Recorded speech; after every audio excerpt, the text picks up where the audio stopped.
சென்னையில் உள்ள நேரு உள் விளையாட்டு அரங்கில் நடைபெற்று வரும் கேலோ இந்தியா விளையாட்டுப் போட்டியின் தொடக்க விழாவில் பிரதமர் மோடி, மத்திய அமைச்சர்கள் உள்ளிட்டோர் பங்கேற்றனர். பிரதமர் மோடி கேலோ போட்டியை தொடங்கி வைத்தார். பின்னர் பிரதமர் மோடியுடன் முதலமைச்சர் மு.க.ஸ்டாலின் சந்தித்து பேசியுள்ளார். இந்த சந்திப்பு நேரு விளையாட்டு அரங்கில் சுமார் அரை மணி நேரம் நீடித்தது. அப்போது தமிழ்நாட்டின் வளர்ச்சித் திட்டங்கள், வெள்ள நிவாரணம் குறித்து பிரதமரிடம் முதல்வர் வலியுறுத்தியதாக தகவல் வெளியாகியுள்ளது. குடியரசு தின விழா நெருங்கி வரும் நிலையில் தலைநகர் டெல்லியில் பாதுகாப்பு ஏற்பாடுகள் பலப்படுத்தப்பட்டு வருகின்றன.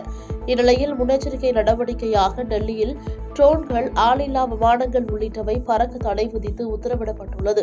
இதுகுறித்து டெல்லி காவல்துறை வெளியிட்டுள்ள அறிக்கையில், குடியரசு தின விழாவை முன்னிட்டு பாதுகாப்பு கருதி டெல்லி வான்பரப்பில் ட்ரோன்கள், ஆளில்லா விமானங்கள், பாராகிளைடர்கள், வெப்பக்காற்று பலூன்கள் உள்ளிட்டவற்று பறக்கும் பொருட்களுக்கு தடை விதிக்கப்படுவதாக தெரிவிக்கப்பட்டுள்ளது.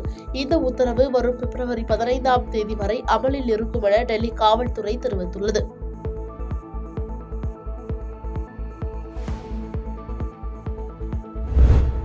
சென்னையில் 6வது கேலோ இந்தியா இளைஞர் விளையாட்டுப் போட்டி நடைபெறுகிறது. முன்னதாக சென்னை வந்த பிரதமர் மோடிக்கு விமான நிலையத்தில் உற்சாக வரவேற்பு அளிக்கப்பட்டது. விழாவில் தமிழக ஆளுநர் ஆர்.என். ரவி, முதலமைச்சர் மு.க.ஸ்டாலின், மத்திய அமைச்சர்கள் அனுராக் தாக்கூர், நிசிக் பிராமணிக், அமைச்சர் உதயநிதி ஸ்டாலின் உள்ளிட்டோர் பங்கேற்றுள்ளனர். கேலோ இந்தியா இளைஞர் விளையாட்டுப் போட்டி 31ஆம் தேதி வரை சென்னை, கோவை, திருச்சி, மதுரை ஆகிய 4 நகரங்களில் நடக்கவுள்ளது. 18 வயதுக்குட்பட்ட பிரிவில் நடைபெறும் இந்த விளையாட்டு திருவிழாவில் 36 மாநிலங்கள் மற்றும் யூனியன் பிரதேசங்களிலிருந்து 6000க்கும் மேற்பட்ட வீரர், வீராங்கனைகள் பங்கேற்கின்றனர். 3 நாள் பயணமாக தமிழகம் வந்துள்ள பிரதமர் மோடி கேலோ இந்தியா விளையாட்டுப் போட்டியை தொடங்கி வைத்து சிறப்பித்தார்.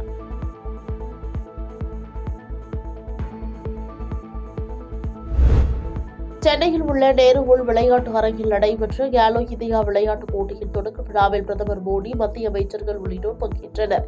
பிரதமர் மோடி கேலோ போட்டியை தொடங்கி வைத்து உரையாற்றினார். அப்போது 2024 விளையாட்டுத் துறைக்கு சிறந்த தொடக்கமாக கேலோ இந்தியா அமைத்துள்ளது. தமிழ்நாடு சாம்பியன்களை உருவாக்கும் பூமி. விளையாட்டுத் துறையில் சாதனை படைக்கும் நாடாக இந்தியாவை மாற்ற நினைக்கிறேன். விளையாட்டு வீரர்களின் சிறப்பான எதிர்காலத்திற்கு நான் உத்தரவாதம் அளிக்கிறேன் என பேசினார்.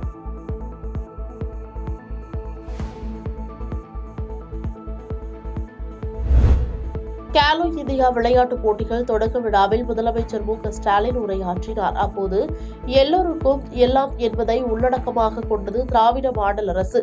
இந்தியாவின் விளையாட்டு தலைநகராக தமிழ்நாட்டை உயர்த்துவதே அரசின் குறிக்கோளாகும்.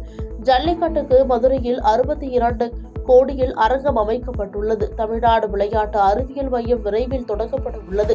கடந்த ஆண்டு பல்வேறு சர்வதேச போட்டிகளை தமிழ்நாட்டில் நடத்தியுள்ளோம். கேலோ இந்தியா முத்திரையில் வீரமங்கை வேலுநாச்சியார் இடம்பெற்றிருப்பது பெருமை. மணிப்பூர் விளையாட்டு வீரர்களுக்கு சென்னையில் பயிற்சி அளித்தோம் என கூறியுள்ளார்.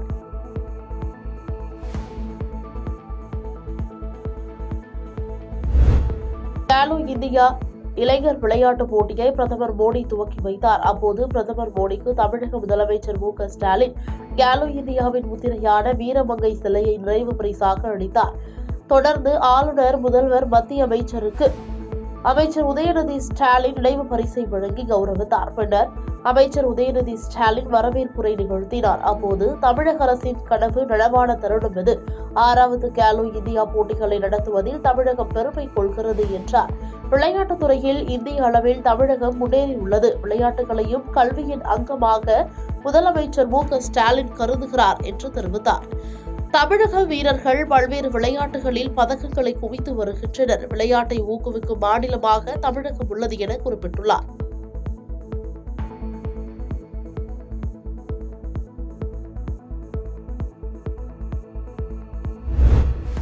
ஜப்பானின் smart lander for investigating Moon நிலவில் வெற்றிகரமாக தரையிறங்கியது.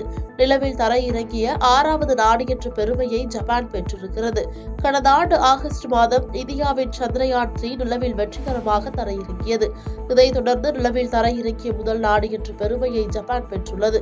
ஜப்பானின் விண்வெளி ஆய்வு மையம் 100 மீட்டர் தொலைவில் இருந்து நிலவில் லேண்டரை தரையிறங்க முயற்சித்தது. தற்போது லேண்டர் வெற்றிகரமாக தரையிறங்கிய நிலையில் இந்த விண்கலம் தனது செயல்பாடுகளில் வெற்றி பெற்றுள்ளதா என்பதை அறிந்து கொள்ள 1 மாத காலம் வரை ஆகலாம் என ஜப்பான் விண்வெளி ஆய்வு மையம் தெரிவித்து இருக்கிறது.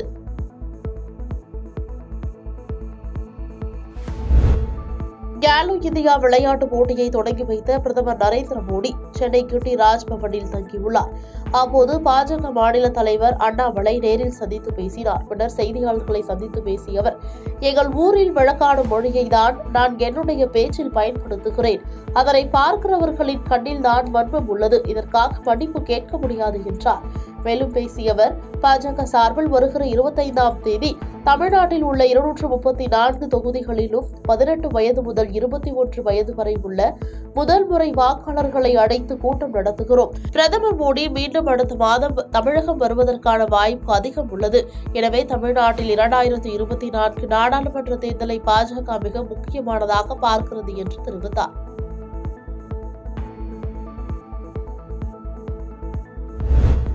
திமுக இளைஞரணி 2வது மாநில மாநாடு சேலம் மாவட்டம் பெத்தநாயக்கன் பாளையத்தில் நாளை நடக்கிறது. இந்த மாநாட்டிற்கு பிரம்மாண்டமாக பந்தல் மற்றும் மேடை அமைக்கப்பட்டுள்ளது. இந்நிலையில் மாநாட்டு பந்தல் மற்றும் மேடையை நகராட்சி நிர்வாகத்துறை அமைச்சர் KN நேரு நேரில் சென்று பார்வையிட்டு ஆய்வு செய்தார். பின்னர் செய்தியாளர்களை சந்தித்து பேசிய அவர், திமுக இளைஞரணி 2வது மாநில மாநாடு மிகப்பெரிய மாநாடாக அமையும். திமுக தலைவர் சொல்வது போன்று பிரகடன மாநாடாகவும் நாடாளுமன்ற தேர்தலுக்கு முன்னேற்பாடு தொடக்கமாகவும் இந்த மாநாடு வெற்றி மாநாடாக அமையும் என தெரிவித்துள்ளார். பாதகம் செய்பவரை கண்டால் நாம் பயங்கொள்ளலாகாது பாப்பா. மோதி மிதித்து விடு பாப்பா, அவர் முகத்தில் உமிழ்ந்து விடு பாப்பா. அண்மை செய்திகளை உடனுக்குடன் தெரிந்து கொள்ள இணைந்திருங்கள் இயம்நாடு தொலைக்காட்சியுடன்.